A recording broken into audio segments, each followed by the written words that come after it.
Pues a mí me gustaría hablar de un tema que creo que tiene muchísima importancia, es el valor de la disciplina. Cuando hablamos de la disciplina, hablamos de la creación de nuevos hábitos.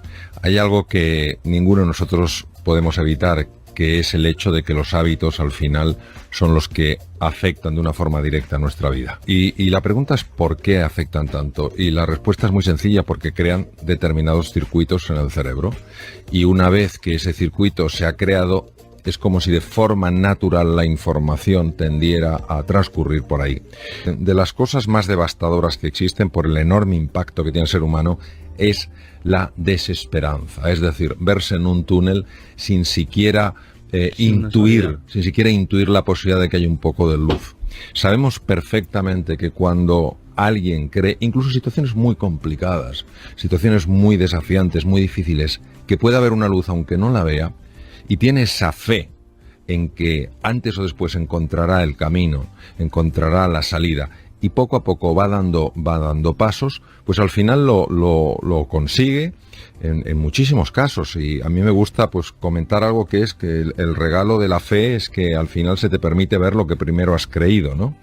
Esta consistencia, esta insistencia personal elegida libremente de meterte en un proceso de mejora, creo que es esencial. Esa voluntad, esa ilusión por mejorarse, por completarse, por desarrollarse, creo que es algo que todos podríamos poner en nuestra vida, dando pequeños pasos.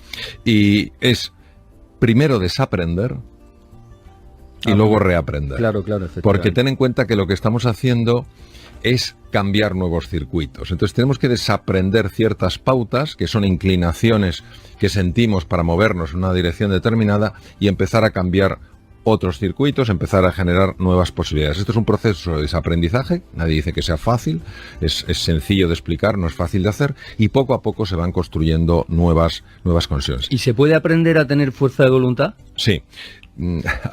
Cuando en alguna sesión de coaching alguien me decía, Mario, estoy totalmente bloqueado, no hay nada que yo pueda hacer, les decía una pregunta que no es, les lanzaba una pregunta que no es para nada genial, pero tiene un gran poder movilizador. Les preguntaba, ¿cuál es el paso más pequeño que te atreves a dar? Y siempre hay un paso, por pequeño que sea, que alguien puede dar. En el momento en el que alguien da un paso, por pequeño que sea, es decir, en el momento en el que actúa, en el que hace algo, eso que desde fuera parece que es insignificante, a nivel mental no lo es, porque solamente aquella persona que cree que puede, hace eso, dar un pequeño paso.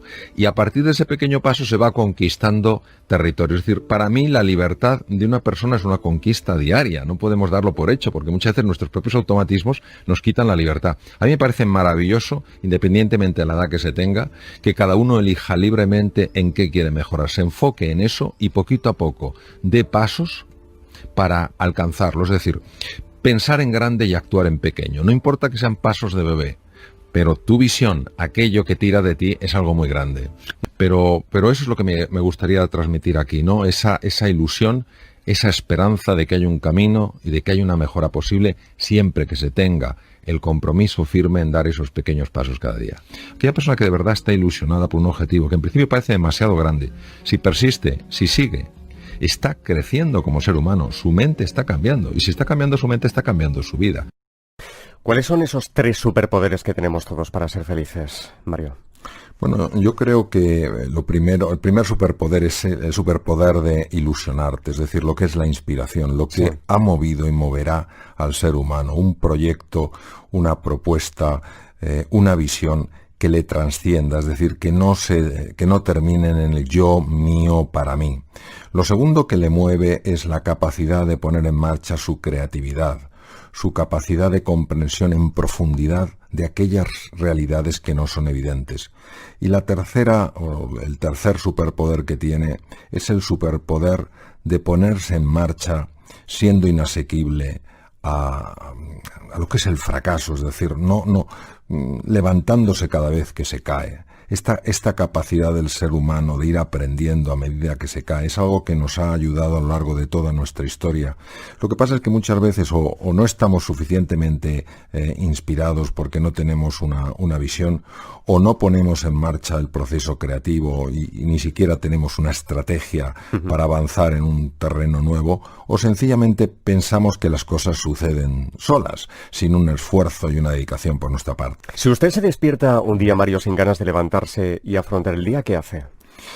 Una de las estrategias que... ¿Alguna vez pasa, verdad? Claro que pasa. También a usted. No, por supuesto que a mí, supuesto que a mí y a veces con más frecuencia de la que me gustaría. Lo que pasa es que uno tiene que tener primero una inspiración, una estrategia y un entrenamiento. La inspiración es saber que en ese día se pueden abrir posibilidades que ni siquiera te imaginas. ¿Quién soy yo para decir que ese día no va a ser un día extraordinario? ¿Cuál es la estrategia que utilizo? Pues, por ejemplo, algo tan sencillo como pensar en 5 personas a las que yo realmente expresaría gratitud. A veces no nos damos cuenta de la cantidad de cosas que tenemos y que muy pocas personas tienen. Este ejercicio tan sencillo de pensar antes de levantarte de la cama, justo al despertarte, en 5 personas a las que tú quieras, a las que tú valores, que estén añadiendo valor en tu vida, en tu existir, se ha demostrado no solamente que hace que te encuentres, que te levantes con mejor ánimo, es que se ha visto que tiene un impacto, por ejemplo, en los niveles de glucosa, en los niveles de lípidos, en los niveles de tensión arterial. Y la parte de entrenamiento es que esto no es un día agradezco y el otro no. Es decir, si me lo tomo en serio, digo, si esta estrategia realmente tiene sentido y me explican por qué tiene sentido, por lo menos tengo que darle la opción de que funcione.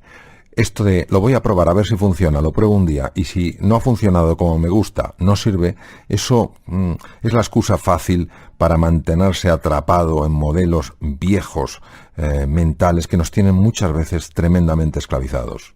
¿Comer bien y hacer ejercicio, esas dos cosas, cuánto pueden influir en nuestra felicidad? Comer bien y hacer ejercicio no sabemos hasta qué punto pueden influir en la felicidad, porque en la felicidad influyen 3 factores. Factores que tienen que ver con el cuerpo, factores que tienen que ver con la mente y factores que tienen que ver con el alma. Lo que sí sabemos, por ejemplo, es que cuando se come bien, es decir, de una forma adecuada, pensando en el cuerpo, en lo que le sienta bien al cuerpo, y cuando se hace ejercicio, hay varias cosas que sí se han demostrado desde el punto de vista científico. Primero, que toda la parte anterior del cerebro, lo que se llaman las áreas prefrontales, aumentan de grosor. Estas zonas son muy importantes porque nos permiten estar más atentos, nos permiten ser más eficientes. La atención plena se ha asociado claramente con una sensación de bienestar. Por si esto fuera poco, el ejercicio físico también potencia un área del cerebro que se llama el hipocampo. El hipocampo es clave para aprender nuevas cosas, para adaptarse a nuevos contextos. Y además se ha visto que el ejercicio físico aumenta el grosor de otra área cerebral que se llama el cíngulo anterior, que es probablemente el área más importante en la conexión humana.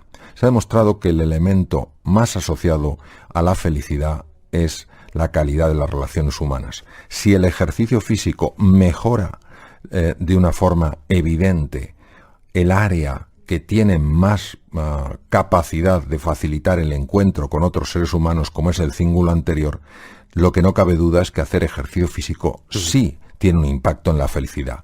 Decir si es un 10, un 20, un 30, un 4, un 60%, eso no lo puedo decir. No se sabe, pero todo está ligado de alguna manera. Exacto, es que todo está ligado, todo suma. Habla usted en el libro de Michael Phelps, ¿verdad? Sí. Me gustaría que nos contara qué admira de ese nadador olímpico. Bueno, yo tuve la fortuna, la ocasión de que nos invitaron a los dos a dar unas conferencias en México. Sí. Y escuchándole, pues él sencillamente reveló algo que nos puede parecer evidente, pero cuando te lo dice el atleta que más medallas tiene en toda la historia de las Olimpiadas, pues se le presta especial atención. ¿Y qué dijo? Y él hablaba de la increíble importancia de entrenar, que él había, desde que empezó a nadar, había entrenado todos los días de su vida, fuera Nochebuena, el día de Navidad, fuera el día de Acción de Gracias, fuera el 4 de julio, cualquier día él entrenaba. Y que esto era la clave del éxito. ¿Qué ocurre? Que muchas veces cuando vemos a alguien que ha triunfado a semejante nivel como Michael Phelps, tendemos a pensar que son solo sus cualidades físicas o tal. Sí, que no hace nada más, ¿no? O su inteligencia, o que, bueno, que entrena, pero no que entrena a tal nivel. Entonces, claro, muchas veces esta es la parte que menos se expone porque es la parte menos apetecible. Lo que nos gusta son las medallas, el triunfo, los éxitos, pero esa parte... Digamos que el sudor no es atractivo, ¿no? Claro, el sudor no es atractivo. Entonces, cuando una persona renuncia a presentarse como alguien, digamos, de otra galaxia, con unas cualidades únicas, casi convirtiéndose como en un ídolo de la humanidad, y presenta este aspecto tan humano del sacrificio constante, de la dedicación ininterrumpida, pues francamente uno descubre varias cosas. Primero, que llegar a cierto nivel en la vida, a cierto nivel de éxito, pide una enorme dedicación. Y segundo, que quien no esté dispuesto a poner esta dedicación no podrá llegar probablemente a hacer realidad sus sueños. No basta solo la inspiración y tener una buena estrategia. Hay que estarse entrenando constantemente. Cada vez hay más gente que vive sola, Mario, ¿verdad? Bueno, primero, resulta verdaderamente paradójico que en una época con tantísima comunicación haya tanta soledad. Y es por una sencilla razón. Es porque la comunicación que estamos teniendo es tremendamente superficial. Y el ser humano tiene anhelo de una conversación más profunda, de un encuentro más enriquecedor. La soledad puede llegar a matar. ¿Por qué? Porque el ser humano es un ser de encuentro. Y cuando tú te sientes solo, se activan con mucha facilidad partes de nuestro sistema nervioso que solo se activan cuando uno se siente en peligro, cuando uno se siente aislado. ¿Cómo se combate? Pues primero siendo sensibles a esto, siendo sensibles a que hay personas que se sienten solas y buscando formas de transmitirles que no están solas. A veces es una llamada, una sencilla llamada que para alguien no es nada, pero para una persona que se siente sola es un mundo. Otras veces efectivamente es mandándoles mensajes perfectamente a través de la radio diciendo no estás sola, estamos contigo.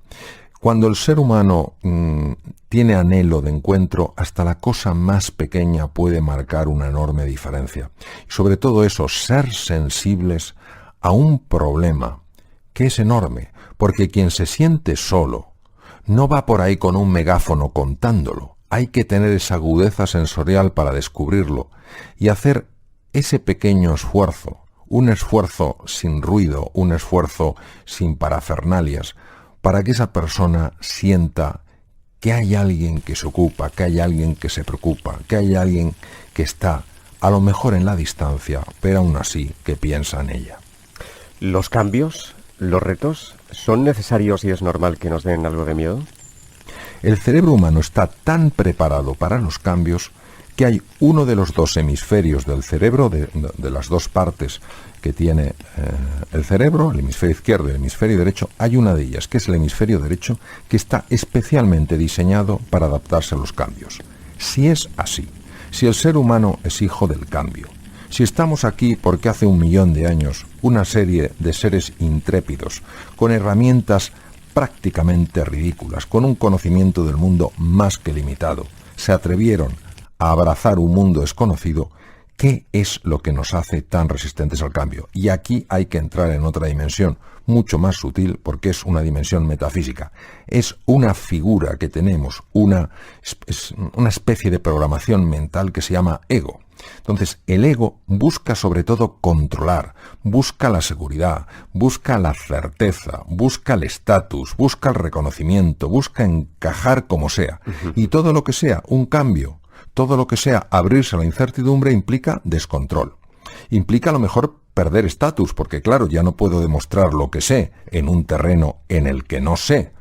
Puedo perder reconocimiento. A lo mejor me exige entrar en contacto con otras personas y no, digamos, entre comillas, con mi antigua tribu. Y el ego se rebela contra esto. Claro, el ego tiene mucha fuerza porque de alguna manera utiliza todo lo que es la arquitectura cerebral para que experimentemos un proceso de cambio como una amenaza. Es curioso, es como si a un ordenador que está perfectamente preparado para hacer frente a un desafío, el que sea, le colocamos un software, yo diría un virus, que inutiliza ese ordenador. Decimos, ¿cómo es posible que ese ordenador, en este caso la metáfora sería en relación a la analogía con el cerebro, cómo es posible que este cerebro tan preparado para adaptarse a procesos de cambio se sienta tan limitado cuando ese cambio sucede en la vida? Hay 6 razones que nos llevan a tomar decisiones y es fundamental ver cuáles son las dos dominantes, porque si tú ves cuáles son esas dos estructuras, esos dos programas que están en la parte inconsciente, que de alguna manera se activan cuando tomas una decisión, empiezas a entender todo el transcurso de tu vida. Y cuando tú ves eso, puedes empezar a tomar decisiones de otro tipo. ¿Por qué? Porque quieres llevar tu vida a otro lado. Uno de los motivos es la búsqueda de la seguridad, de aquello que a ti te da seguridad, de aquello que te permite mantener el control. Por ejemplo, hay personas que no toman decisiones de cambiar algo en su vida, no porque eso que quieren cambiar no sea interesante, sino porque para ellos es prioritario mantener la seguridad. Cuando una persona se da cuenta de que esto tiene tanto peso, pues también se da cuenta de que así no se puede crecer. Que si una persona no se atreve a hacer cosas diferentes, nunca crecerá por mucho que valga, ¿no? La segunda, y esta es muy importante de resaltar, es la búsqueda de protagonismo, de estatus, de reconocimiento. Hay personas que toman muchas decisiones en este sentido, aparentemente por una razón, pero en realidad lo que está en el trasfondo, lo que está debajo, es la necesidad de ser el punto de referencia, de mantener el protagonismo de las cosas. Que a todos nos gusta que nos reconozcan, a todos nos gusta que nos valoren, por supuesto. Si esa persona se obsesiona en el reconocimiento, pues por ejemplo, y en la valoración, no tolerará que haya nadie a su alrededor que tenga pensamiento propio. No lo tolerará. Y claro, ¿qué ocurre? Que al final esta persona se quedará sola y se planteará por qué la gente no quiere estar ahí, ¿no? Y ese es el punto de intensidad. El tercero es la pertenencia, es decir, todos queremos ser acogidos por el grupo. Yo vengo aquí, estoy tan a gusto, ¿qué tal Mario? No sé qué tal cual. Claro, si yo estoy absolutamente obsesionado porque se me acoja, porque se me dé cobijo, rehuiré por completo el conflicto y llegaré a secuestrar mi propia voz. Luego hay otra necesidad en el ser humano que también la intentamos cubrir con nuestras decisiones, que es hacer frente a los desafíos, es decir, la aventura, conocer cosas diferentes. Esto está muy bien. Si una persona lo lleva al extremo, pues puede poner en riesgo su vida y puede poner en riesgo la vida de otras personas. El quinto es el crecimiento. Para nosotros es importante aprender, sentir que estamos evolucionando, sentir que de alguna manera vamos mejorando. Si lo conviertes en una obsesión, pues a lo mejor te conviertes en la típica persona que lo único que quieres es ser el que más sabes, el que más crece, y no ayudas a otras personas a crecer. Muchas veces yo he visto en empresas que las personas se quejan de que no se les ayuda a crecer, no se les da oportunidad de crecer. Y la sexta es la contribución, es decir, cuando tú te das cuenta de que tienes una misión de ayudar a los demás, de hacer algo por los otros. Si esto, que es en principio muy loable, lo llevas al extremo, puedes llegar hasta olvidarte de ti mismo. Entonces llegas a una especie de autoinmolación, que eso no es equilibrado. Hay una frase que dice, sin agallas no hay gloria. ¿Estás de acuerdo, Mario? Pues francamente yo diría que sí. Es decir, en una ocasión Winston Churchill dijo que la virtud más importante era el coraje, era la valentía, porque de esa virtud derivaban el resto. Para salir de la zona de confort, para atrevernos a explorar algo nuevo, para abrazar la incertidumbre y el cambio, necesitamos una cierta dosis de valentía. Es decir, no hay que ser grande para empezar, pero sí hay que empezar para ser grande. Y ese empezar es un acto para mí de valentía, es dar un paso hacia adelante sin tener la seguridad de que controlas todos los factores. Por eso necesitas fe en ti mismo, necesitas confianza, y por eso para mí me parece que la valentía es una virtud y una característica tan importante. ¿Cómo debemos actuar si queremos cambiar una situación, pero nos falta este coraje, estas agallas que hablas en el libro? Porque, claro, hay gente que le da miedo los cambios. yo no clasificaría desde mi punto de vista a las personas como valientes o cobardes, sino actos de valentía, actos de cobardía. Es verdad que el entorno de alguna manera nos influye. Lo que el entorno no hace es determinarnos, porque si asumimos que el entorno nos determina, entonces no podemos a la vez simultáneamente decir que el ser humano es libre. ¿Qué ocurre? Que para que aflore este valor, para que afloren estas agallas, tenemos que alcanzar un punto que a mí me gusta llamar de insatisfacción inspiradora. Es decir, llegar a un momento en nuestra vida en que digamos, yo no sigo así. Yo voy a dar un cambio en mi vida sí o sí. Claro, esto no sucede si vivimos en una zona cómoda, en una zona familiar.